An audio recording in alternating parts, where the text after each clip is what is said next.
DS ഇറെ നമ്മുടെ പ്രണവ് മോഹൻലാൽ നായകനാകുന്ന ഏറ്റവും പുതിയ ചിത്രം നമ്മുടെ രാഹുൽ സദാശിവൻ പ്രമേയമൊക്കെ എടുത്ത പുള്ളിക്കാരനാണ് ഇതിൻ്റെ ഡയറക്ടർ. അതിൻ്റെ ഒഫീഷ്യൽ ടീസർ വന്നിട്ടുണ്ട്. നമുക്കത് കാണാം. അതിൻ്റെ പേര് തന്നെ ഇച്ചിരി കോംപ്ലിക്കേറ്റഡ് ആയിരുന്നു. പുള്ളി ഹൊറർ വിട്ടൊരു പരിപാടിയില്ലല്ലേ. പ്രണവിൻ്റെ മേക്കോ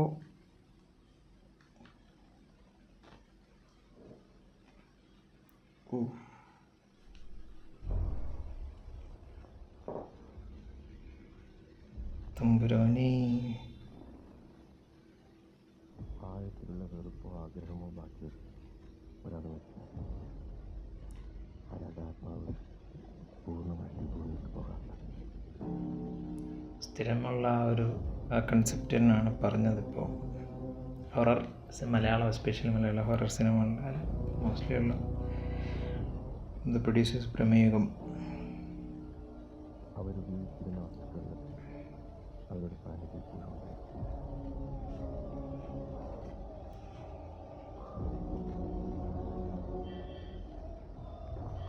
എല്ലാത്തിനും സാക്ഷിയായി അതെല്ലാം മുറിയിലുണ്ടാകില്ല.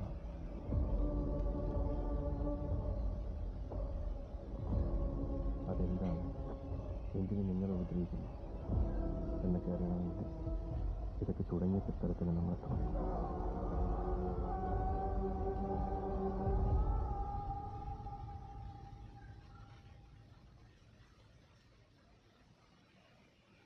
എന്തോ വരാൻ പോകുന്നു, എന്തോ വരാൻ പേര് മാത്രമാണ്. ടിപ്പിക്കൽ ആ ഒരു സൈലൻസ് പിന്നൊരു സാധനം. ഈ പുള്ളിക്കാരന് ഈ ഹൊറർ പടം വിട്ടൊരു പരിപാടിയില്ലെന്ന് തോന്നുന്നു. ഇതിനകത്ത് എനിക്ക് തോന്നുന്നു എന്ത് കൺസെപ്റ്റ് കംപ്ലീറ്റ് മനസ്സിലായില്ല. ഞാൻ അതിൻ്റെ ഒരു പേരെ കേട്ടപ്പോൾ ഒരു ലാറ്റിൻ റോമൻ ടച്ചൊക്കെ ഉള്ള എന്തോ സെറ്റപ്പാണെന്നാണ് വിചാരിച്ചത്. പക്ഷേ ഈ ഒരു പടത്തിൻ്റെ ഏറ്റവും വലിയൊരു ചലഞ്ച് എസ്ര എന്ന് പറയുന്ന സിനിമയാണ്. എനിക്ക് പേഴ്സണലി ഒരു പ്രൊഡക്ഷൻ വാല്യൂലൊക്കെ ഭയങ്കര കിഡിലനായ ഒരു ഹൊറർ പടം എന്ന് എനിക്ക് പേഴ്സണലി തോന്നിയിട്ടുള്ളൊരു പടം. അതിൻ്റെയൊക്കെ ഒരു ലെവൽ. പിന്നെ ഓഫ് കോഴ്സ് ബ്രഹ്മയുഗമുണ്ട്. അദ്ദേഹത്തിൻ്റെ ഏറ്റവും നല്ല വർക്കുകളിലൊന്നും ബ്രഹ്മയുഗം തന്നെയാണ്. ലിമിറ്റഡ് ആൾക്കാരെ വെച്ച് അത്രയും കിടിലൊരു പടം സെറ്റ് ചെയ്തതാണ് പുള്ളി. മീൻസ് ക്യാരക്ടേഴ്സിൻ്റെ കാര്യമാണ് പറഞ്ഞത്. പക്ഷേ ഞാനിതും പുറത്തെവിടെയെങ്കിലും പുറത്തെ രാജ്യത്തെ എന്തോ കഥയാണെന്നാണ് ആദ്യം വിചാരിച്ചത്. പക്ഷേ ഒരു ഇന്ത്യൻ കേരള ബാക്ക്ഡ്രോപ്പിൽ തന്നെ വരുന്നതാണ്. പക്ഷേ ആ ഒരു ഹൊറർ എലമെൻറ്റ് കംപ്ലീറ്റ് എന്താണെന്ന് മനസ്സിലാകാത്ത രീതിയിൽ തന്നെയാണ് ട്രെയിലർ കട്ട് ചെയ്തിരിക്കുന്നത്. ക്രിസ്റ്റോ സേവിയറാണ് എൻ്റെ മ്യൂസിക് വരുന്നത്. അത് വേറെ ലെവലാകാനുള്ള എല്ലാ ചാൻസും ഉണ്ട്.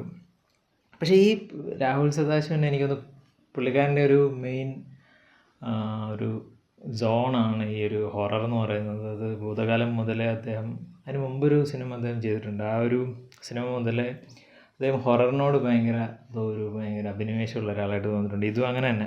പ്രണവ് മോഹൻലാലിൻ്റെ ഒരു ഗെറ്റപ്പ് ചേഞ്ച് ഉണ്ട്, ചെറിയൊരു ഗെറ്റപ്പ് ചേഞ്ച് ഉണ്ട്. ബട്ട് കംപ്ലീറ്റ് എന്താണെന്നുള്ള കാര്യം നമുക്ക് പുതിയ ടീസറുകളും മറ്റ് അപ്ഡേറ്റുകളൊക്കെ, അതിൻ്റെ പോസ്റ്ററുകൾ തൊട്ടേ ഒരു ക്യൂരിയോസിറ്റി ഉണ്ടായിരുന്നു ഈ ഒരു പടത്തിന്. ഡെഫിനറ്റ്ലി നമുക്ക് വെയിറ്റ് ചെയ്യാനുള്ളൊരു സെറ്റപ്പാണ്. ബാക്കിയുള്ള കാര്യങ്ങൾ എന്താണെന്നുള്ളത് അത്ര എവിഡൻ്റായിട്ട് ഈ ഒരു ടീസറിൽ നിന്ന് മനസ്സിലാകുന്ന രീതിയിലല്ല. എന്തോ ഒരു വസ്തു, എനിക്ക് തോന്നുന്നു ആൾക്കുപരി എന്തോ ഒരു ഒബ്ജക്റ്റ് ആയിരിക്കും ഇതിനകത്ത് കൂടുതൽ ആ ഒരു ഹൊറർ സംഭവം കൊണ്ടുവരാൻ തോന്നുന്നു. എന്തെങ്കിലും ഒരു ഒബ്ജക്റ്റിനെ ബേസ് ചെയ്തിട്ടാകണം. ബട്ട് അറിയില്ല, അതെൻ്റെ വെറും തോന്നൽ മാത്രമാണ്. പക്ഷേ തിയേറ്ററിൽ പേടിപ്പിക്കാൻ നമ്മൾ പേടിക്കാനുള്ള എല്ലാ ചാൻസും ഉണ്ടെന്ന് ഈ ഒരു ടീസറിൽ തന്നെ മനസ്സിലായിട്ടുണ്ട്. പ്രണവ് മോഹൻലാൽ കുറേ നാൾക്ക് ശേഷം, വർഷങ്ങൾക്ക് ശേഷം വർഷങ്ങളായില്ല പക്ഷെ എന്നാൽ പോലും അദ്ദേഹത്തിൻ്റെ അടുത്തൊരു പടമാണ്.